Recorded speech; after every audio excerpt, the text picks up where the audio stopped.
అందరికీ నమస్కారం. సాధారణంగా అందరికీ నాటుకోడి బిర్యానీ తెలుసు, కానీ ఫారం కోడి బిర్యానీ చాలా తక్కువ మందికి మాత్రమే తెలుసు. నాటుకోడి లాంటి టేస్ట్తో ఉండి తక్కువ రేటుకి దొరికే ఈ ఫారం కోడి బిర్యానీ గుంటూరు, నెల్లూరు లాంటి ప్రాంతాల్లో చాలా ఫేమస్ అన్నమాట. అయితే ముక్క మెత్తగా ఉండి మంచి ఫ్లేవర్ఫుల్ రైస్ తోటి ఎంతో రుచిగా ఉండే ఈ బిర్యానీ ఎలా చేయాలో ఇప్పుడు చూపిస్తాను. అసలు చాలామందికి ఫారం కోడి అంటే తెలియకపోవచ్చు. ఇదిగో ఇక్కడ మీరు చూస్తున్నారు కదా, ఇదే ఫారం కోడి చికెన్ అనమాట.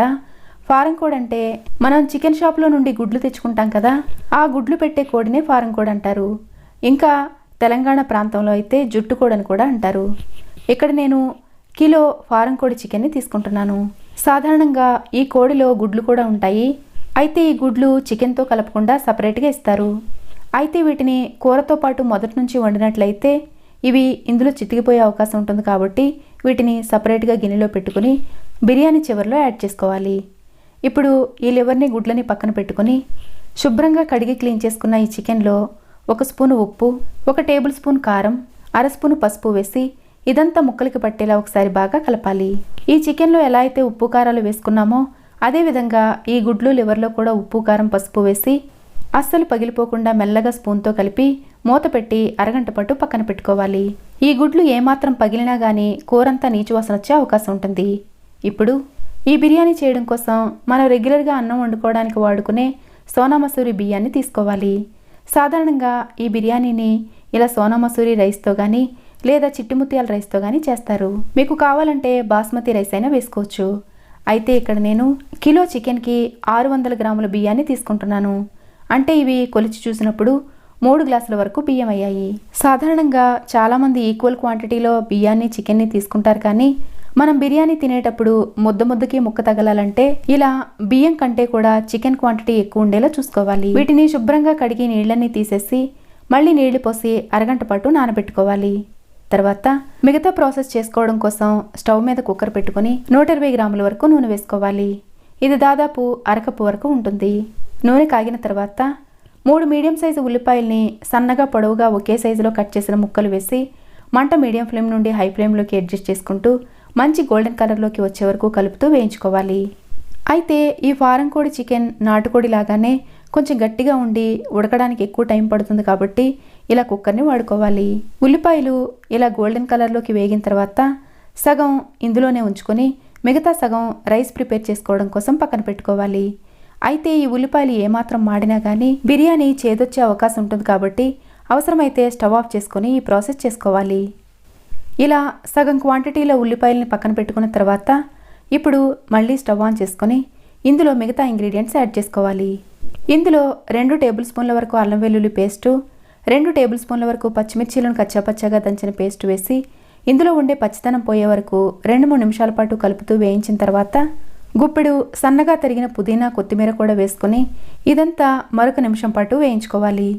ఇది ఇలా చక్కగా వేగిన తర్వాత ఇందులో ఉప్పు, కారాలు పట్టించి పెట్టుకున్న చికెన్ని నీళ్ళేమీ రాకుండా చేత్తో వేసుకోవాలి. ఇప్పుడు మంట హై ఫ్లేమ్లోకి టర్న్ చేసి ఈ నూనెలో ఈ చికెన్ కొద్దిగా వేగేలాగా కంటిన్యూస్గా కలుపుతూ వేయించుకోవాలి. ఎప్పుడైనా చికెన్, మటన్ లాంటివి ప్రిపేర్ చేసేటప్పుడు ఇలా కడాయిలో వేసుకున్న తర్వాత మంట హై ఫ్లేమ్లో ఉంచి నూనెలో వేయించినట్లయితే అసలు ఎలాంటి స్మెల్ రాకుండా మంచి ఫ్లేవర్ఫుల్గా ఉంటాయి. 5-6 నిమిషాల పాటు మంట హై ఫ్లేమ్లో ఉంచి వేయించేసరికి ఇందులో నుండి కొంచెం కొంచెంగా నీళ్లు ఊరడం స్టార్ట్ అవుతూ ఉంటాయి. ఈ స్టేజ్లో మూత పెట్టి మంట లో ఫ్లేమ్లోకి టర్న్ చేసి మరొక 5-6 నిమిషాల పాటు ఉడికించేసరికి ఇంకా ఎక్కువ నీళ్లు ఊరడం స్టార్ట్ అవుతాయి. అయితే ఇలా ఊరిన ఈ నీళ్లు కూడా పూర్తిగా ఆవిరైపోయి ఆయిల్ సపరేట్ అయ్యే వరకు మళ్ళీ మూత పెట్టి మంట లో ఫ్లేమ్లోనే ఉంచి అడుగు పట్టేయకుండా మధ్య మధ్యలో మూత తీసి కలుపుకుంటూ పైకి నూనె కనిపించే వరకు వేయించుకోవాలి. ఇందులో ఊరిన ఈ నీళ్లు ఆవిరైపోయి ఇలా ఆయిల్ సపరేట్ అవ్వడానికి దాదాపు 20 నిమిషాల పాటు టైం పడుతుంది. ఇలా చక్కగా ఆయిల్ సపరేట్ అయిన తర్వాత ఇందులో రుచికి సరిపడా ఉప్పు వేసుకోవాలి. అయితే ఇంతకుముందు మనం మ్యారినేట్ చేసినప్పుడు కూడా ఉప్పు వేసాం కాబట్టి జాగ్రత్తగా వేసుకోవాలి. అలాగే తినే కారానికి తగ్గట్టు 2 టేబుల్ స్పూన్ల వరకు కారం, 1/2 స్పూను పసుపు, 1/2 స్పూను వేయించి దంచిన జీలకర్ర పొడి, 3 టేబుల్ స్పూన్ల వరకు వేయించి దంచిన ధనియాల పొడి వేసుకొని 2 టేబుల్ స్పూన్ల వరకు బయట మార్కెట్లో కొన్న చికెన్ మసాలా వేస్తున్నాను. బయట దొరికే మసాలాల్లో మరీ ఎక్కువ ఫ్లేవర్, ఘాటు ఉండదు. కాబట్టి నేను 2 టేబుల్ స్పూన్ల వరకు వేశాను. మీ ఇష్టాన్ని బట్టి మీరు ఎక్కువ తక్కువ వేసుకోవచ్చు. ఇప్పుడు మంట మీడియం ఫ్లేమ్లోకి టర్న్ చేసి ఈ మసాలా అంతా ముక్కలకి పట్టేలా బాగా కలిపిన తర్వాత కూర ఉడకడం కోసం సరిపడినన్ని వేడి నీళ్లు పోసుకోవాలి. ఇంతకుముందు చాలాసార్లు ఈ విషయం చెప్పే ఉంటాను, కానీ మళ్ళీ ఒకసారి చెప్తున్నాను. వేడిగా ఉండే కూరల్లో చన్నీళ్లు పోసినట్లయితే కూర టెంపరేచర్ డౌన్ అయిపోయి కూర సరిగా ఉడకదు. అందుకే మరిగే వేడి నీళ్ళు మాత్రమే వేసుకోవాలి. ఇప్పుడు కూరంతా ఇలా చక్కగా కలిపిన తర్వాత కొంచెం ఖాళీ ప్లేస్ చేసి ఈ గుడ్లు లివర్ కూడా పక్కన వేసుకొని అవసరమైతే ఇదే స్టేజ్లో టేస్ట్ చెక్ చేసుకొని ఉప్పు కారాలు లాంటివన్నీ అడ్జస్ట్ చేసుకోవచ్చు. అయితే ఇది అడుగు పట్టేయకుండా ముక్కలు మునిగే వరకు నీళ్లు పోసుకోవాలి. ఇప్పుడు కుక్కర్కి మూత పెట్టి మంటలో ఫ్లేమ్లోకి టర్న్ చేసి 3 విజిల్స్ వచ్చే వరకు ఉడకనివ్వాలి. అయితే ఈ కూర కుక్కర్లో మరీ పూర్తిగా ఉడికిపోకుండా దాదాపు 90% వరకు ఉడికితే సరిపోతుంది. ఎందుకంటే మనం ఉడికించిన రైస్ని ఈ కర్రీ మీద వేసి మరికొంచెం సేపు ఉడికిస్తాం కాబట్టి ముక్కలు మ్యాష్ అయిపోకుండా 3 విజిల్స్ మాత్రమే వేయించుకొని 90% వరకు ఉడికించుకోవాలి. ఒకవేళ మీరు తీసుకున్న చికెన్ మరీ ముదురుగా ఉందనుకోండి, మూత తీసి చెక్ చేసుకున్న తర్వాత అవసరమైతే మరొక 2 విజిల్స్ వచ్చే వరకు ఉడికించుకోవచ్చు. ఇలా 3 విజిల్స్ వచ్చిన తర్వాత స్టవ్ ఆఫ్ చేసుకుని ప్రెషర్ పోయే వరకు అలాగే వదిలేయాలి. ప్రెషర్ పోయేలోగా రైస్ ప్రిపేర్ చేయడం కోసం మనం ఇంతకుముందు ఉల్లిపాయలు వేయించి పక్కన పెట్టుకున్నాం కదా, ఆ ఉల్లిపాయల్ని ఇలా మిక్సీ జార్లో వేసుకోవాలి. తర్వాత 3 మీడియం సైజు టమాటాలను తీసుకొని కొద్దిగా నీళ్లు వేసి మెత్తగా అయ్యే వరకు ఉడికించి ఇందులో వేసుకోవాలి. తర్వాత 2 టేబుల్ స్పూన్ల వరకు అల్లం వెల్లుల్లి పేస్టు, 2 టేబుల్ స్పూన్ల వరకు పచ్చిమిర్చీలను కచ్చాపచ్చాగా దంచిన పేస్టు, గుప్పెడు సన్నగా కట్ చేసిన పుదీనా కొత్తిమీర కూడా వేసి మరీ పుల్లగా కానీ కమ్మగా కానీ కాకుండా మీడియం టేస్ట్తో ఉండే పెరుగుని అరకప్పు వరకు వేసుకోవాలి. ఇప్పుడు దీనికి మూత పెట్టి ఇదంతా మెత్తని పేస్ట్లా గ్రైండ్ చేసుకోవాలి. ఇలా ఈ పేస్ట్ని పక్కన పెట్టుకున్న తర్వాత రైస్ కుక్ చేయడం కోసం స్టవ్ మీద ప్యాన్ పెట్టుకుని 4-5 టేబుల్ స్పూన్ల వరకు నూనె వేసుకోవాలి. నూనె కాగిన తర్వాత 3 బిర్యానీ ఆకులు వేసుకుని మనం గ్రైండ్ చేసి పెట్టుకున్న మసాలా పేస్ట్ అంతా కూడా ఇందులో వేసుకోవాలి. ఇప్పుడు మంట మీడియం ఫ్లేమ్లో ఉంచి అడుగు పట్టేయకుండా కంటిన్యూస్గా కలుపుతూ ఈ పేస్ట్లో నుండి ఆయిల్ సపరేట్ అయ్యే వరకు కలుపుతూ వేయించుకోవాలి. మనం ఏమాత్రం కలపడం ఆపేసినా కానీ అడుగు పట్టేసి బిర్యానీ అంతా పాడైపోయే అవకాశం ఉంటుంది. ఇప్పుడు ఇందులో రుచికి సరిపడా ఉప్పు వేసుకోవాలి. ఇక్కడ నేను 2 టీ స్పూన్ల ఉప్పు, 2 టీ స్పూన్ల కారం, 2 టేబుల్ స్పూన్ల వరకు బయట దొరికే బిర్యానీ మసాలా వేసి ఇదంతా చక్కగా వేగేలా కలుపుతూ వేయించుకోవాలి. ఈ మసాలా అంతా చక్కగా వేగి ఆయిల్ సపరేట్ అవుతూ ఉన్నప్పుడు అన్నం ఉడకడానికి సరిపడినన్ని నీళ్లు వేసుకోవాలి. అయితే ఇక్కడ నీళ్ల క్వాంటిటీ ఎలా వేస్తున్నానో జాగ్రత్తగా అబ్జర్వ్ చేయండి.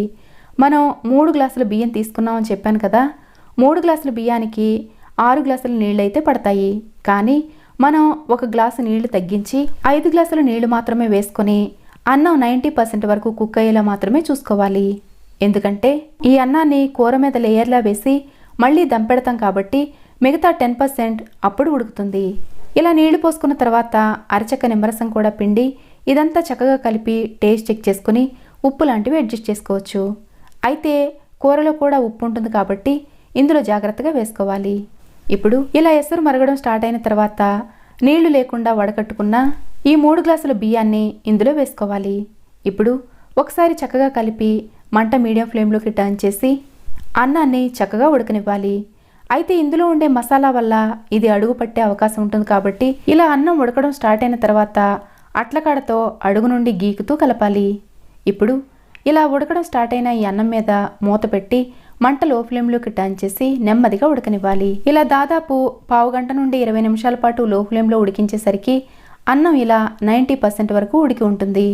ఇక్కడ మీరు గమనించినట్లయితే మనం వేసిన నీళ్ళన్నీ పీల్చేసుకుంది కదా, ఇంకా మరీ పూర్తిగా కుక్ అయిపోకుండా కొంచెం గట్టిగానే ఉంది.